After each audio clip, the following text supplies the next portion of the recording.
আমি করছিলাম না কথা হলো আমি করছিলাম না ধরা খেয়েছিলাম।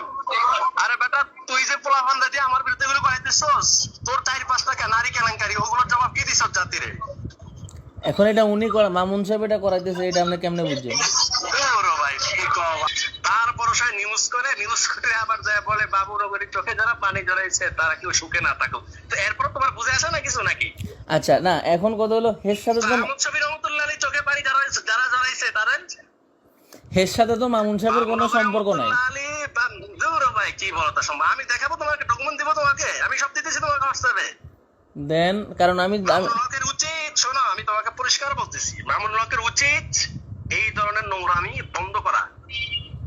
আমি তাকে বিনয়ের সাথে রিকোয়েস্ট করছি যে আপনি এই ধরনের নোংরামি গুলো বন্ধ করেন, অন্তত আমার ছেলে মেয়ের জীবনের দিকে তাকায় হলে এই ধরনের কর্মকাণ্ড গুলো আপনাকে মানে না। আপনি এখন একটা ন্যাশনাল ফিগার, এসব থাকলে আমি এগুলো মানে নাকি আপনাকে? আমি তাকে মেসেজ পর্যন্ত বলছি, আমি তোমাকে স্ক্রিনশট দিচ্ছি, এগুলো দেখো। বাকি কি চিড়ে দেবো না, আমাকে ফাঁসি দিয়ে দিব, মৃত্যুদণ্ড দিয়ে দিব? না না আমার কথা যেটা, আমার ছোট করতেছে। আমার কথা হলো মেয়ে আমার ব্যাপারে অভিযোগ করছে কি, আমি তারা দর্শন করছি অভিযোগ করছে, তার আগে আমি আগে কেলেঙ্কারি করছে অভিযোগ করছে, বিবাহ করছি তালাক দিয়ে দিছি এই অভিযোগ, বিবাহ করছি খোঁজ করে এই অভিযোগ। না আমি বলি কি শুনেন, অন্তত বাংলাদেশে আজকের গণমাধ্যমের রিপোর্টে অন্তত কয়েক লক্ষ নারী পুরুষের ডিভোর্স হয়, বিবাহ হয়, ডিভোর্স হয়।